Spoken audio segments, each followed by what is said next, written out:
Assalamualaikum warahmatullahi wabarakatuh. Perkenalkan, nama saya Muhammad Ridho Pasya dari program studi Ilmu Tanah. Di sini saya akan menjelaskan tentang teori asam basa Lewis.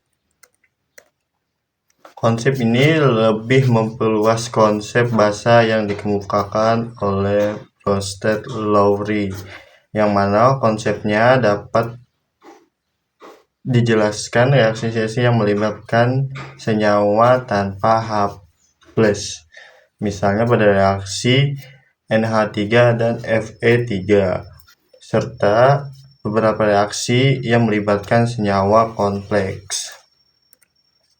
Asam Lewis adalah suatu senyawa yang dapat menerima elektron bebas. Basa Lewis suatu senyawa yang dapat mendonorkan sepasang elektron bebas. Konsep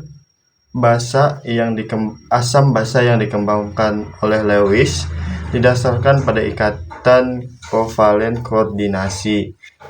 Atom atau spesies yang memberikan pasangan elektron dalam membentuk ikatan kovalen koordinasi bertindak sebagai basa. Atom atau spesies yang menerima pasangan elektron alami membentuk ikatan kovalen koordinasi yang bertindak sebagai basa. Sekian dari saya, akan dilanjutkan rekan saya berikutnya. Perkenalkan, nama saya Stefan Garal dengan NIM 25105133 dari program studi Ilmu Tanah. Asam Lewis adalah suatu senyawa yang dapat menerima pasangan elektron bebas. Basa Lewis adalah suatu senyawa yang dapat mendonorkan sepasang elektron bebas. Konsep asam basa yang dikembangkan oleh Lewis berdasarkan pada ikatan kovalen koordinasi. Atom atau spesies yang memberikan pasangan elektron dalam bentuk ikatan kovalen koordinasi bertindak sebagai basa. Atom atau spesies yang menerima pasangan elektron dalam bentuk ikatan kovalen koordinasi bertindak sebagai basa. Sebagai contoh, pada reaksi antara NH3 dengan BF3, senyawa NH3 memiliki pasangan elektron bebas yang dapat disumbangkan pada senyawa BF3. Dengan demikian, NH3 merupakan basa Lewis dan BF3 merupakan asam Lewis. Perkenalkan, nama saya Aulia Habibah dari program studi Ilmu Tanah dengan NIM 25105132000119. Di sini saya akan membahas yaitu berbagai contoh asam basa Lewis. Nah, di sini saya akan memberikan salah satu contoh asam basa Lewis, yaitu AH+ ditambah OH- menjadi H2O.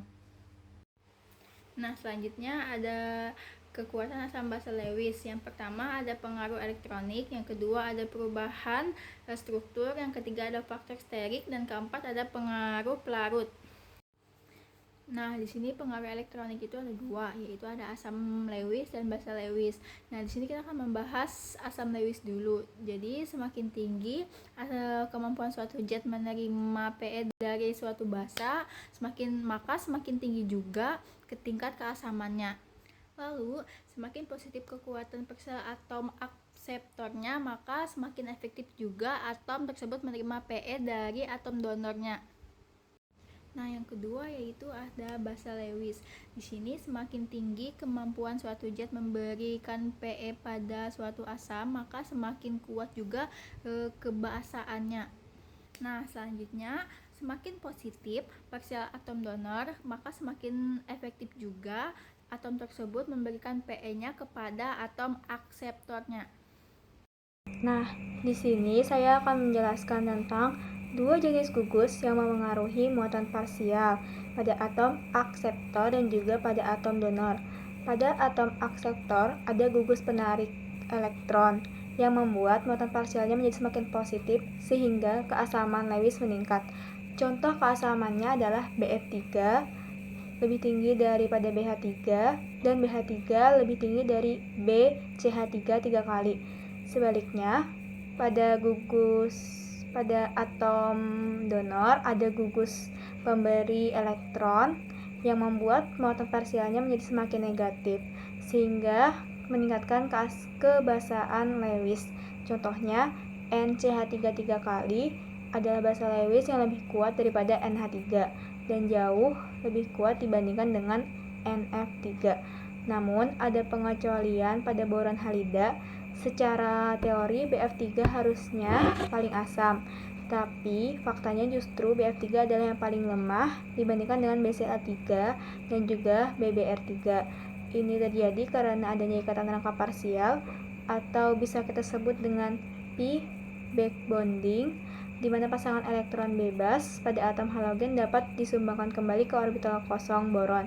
Karena atom fluor kecil, pi back bonding BF3 paling kuat, sehingga boron menjadi kurang positif dan keasamannya menurun.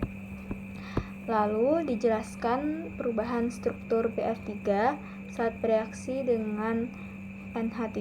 BF3 awalnya terbentuk segitiga planar, tetapi ketika menerima pasangan elektron nitrogen NH3, bentuknya berubah menjadi piramidal. Lalu, orbital kosong boron menerima pasangan elektron bebas dari nitrogen sehingga terbentuk ikatan koordinasi atau ikatan sigma. Inilah proses pembentukan kompleks asam Lewis BF3 dan basa Lewis NH3. Sekian penjelasan saya tentang ini yang akan dilanjutkan oleh teman saya. Baik, di sini saya akan melanjutkan penjelasan dari teman saya tadi tentang faktor sterik. Sebelum itu, perkenalkan, nama saya Dahlia dengan NIM 2510513220002. Oke, lanjut. Reaksi antar trimetilboron dengan artometilpiridin, maka Rx kurang ekstotermis. Adanya efek sterik tinggi antar gugus metil pada trimetilboron dan pada piridin di posisi arto dengan mendestabilisasi kompleks CH3 3B NH3. Maka urutan kekuatan basa piridin dan turunannya terhadap trimetilboron yaitu M-metil piridin lebih dari 0 metin piridin sama dengan piridin. Oke, lanjut, pengaruh pelarut. Suatu zat dengan muatan tinggi maka cenderung mudah larut dalam pelarut dengan permitivitas konstanta dielektrik tinggi. Di sini ada terbagi dua kelompok. Yang pertama, kelompok basa Lewis, yaitu pelarut polar memiliki konstanta dielektrik tinggi, misalnya air, alkohol, eter, amina, dan dimetil sulfokosida. Yang kedua, kelompok asam Lewis, pelarut bersifat asam, misalnya SO2, yang digunakan untuk melarutkan benzin.